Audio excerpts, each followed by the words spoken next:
11 তারিখে তাকে ক্যান্টনমেন্টে নিয়ে যাওয়া হয়েছিল, রাইট? আজকে কত তারিখ? 21 তারিখ আজকে আমাদের বাংলাদেশে। এই 10 দিন হাসনাত বলেন নাই কেন?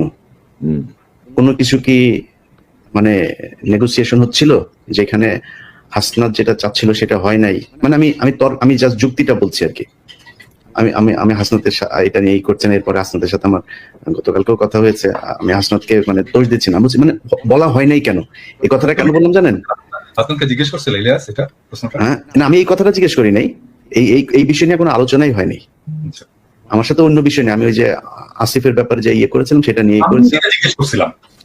আমি এটা জিজ্ঞেস করছিলাম হাসনাতকে, হ্যাঁ, কারণ হাসনাত নানা সময় আমার সাথে নানা কথাবার্তা বলে, ওর মান অভিমান রাগ এই সমস্ত বিষয় ইয়ে করে আর কি।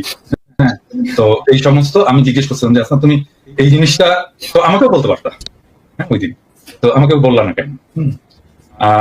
বললো যে দাদা আমি আসলে আমাকে এইভাবে বলছে, আমি একদম এক্স্যাক্টলি এই কথাটা বলতে, দাদা আমি আসলে রাজনীতি বুঝি না। হ্যাঁ, আমি রাজনীতি ভালো বুঝি না এবং আমার মাথার মধ্যে কখন কোনটা করতে হবে এই জিনিসটা আমি সবসময় ঠিক মতো বুঝতে পারি না, আমার বয়স কম। এভাবে আমাকে বলছে। হ্যাঁ, আপনাকে বলাটা উচিত ছিল আগেই। হ্যাঁ, এটা নিয়ে আমাকে আরো আগেই বলা উচিত ছিল, কিন্তু আমি সারা দিয়ে নিয়ে রাজনীতির নানা ফ্রাস্ট্রেশন নিয়ে আমি এত বেশি জেরবার ছিলাম যে আমি আসলে বুঝতে পারিনি কখন কোনটা আমার করা উচিত। কিন্তু যে সময় মনে হলো যে আমার এটা বলে ফেলা উচিত, আমি বলে ফেলি। এই আমাকে এক্স্যাক্টলি এই ইয়েটা দিছে, তোমার সাথে কথা হইলে তুমি এটা চেক করতে পারো।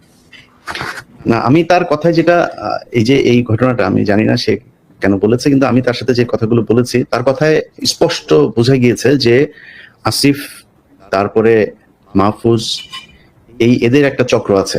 এই চক্রটা মিলে যা করছে সেটার সাথে এই হাসনাত, সার্জিস এদের খুব ভালো একটা সম্পৃক্ততা নাই এবং তাদেরকে কিছুটা কর্নার করা হয়েছে। আমি জানি না এই কথাগুলো, যেহেতু ব্যক্তিগত আলাপ, এই আলাপগুলো আমি পাবলিকলি বলতে চাই না, কিন্তু আমি আপনাদের একটা জাস্ট সিনারিও বুঝাইলাম। দর্শকের হয়তো অনেকের মনে হইতে পারে যে মনে হয় এই হাসনাত মানেই বোধহয় মাহফুজ মানেই বোধহয় আসিফ। না, এইখানেও একটা একদম সরাসরি একটা পার্টিশন করা হয়েছে।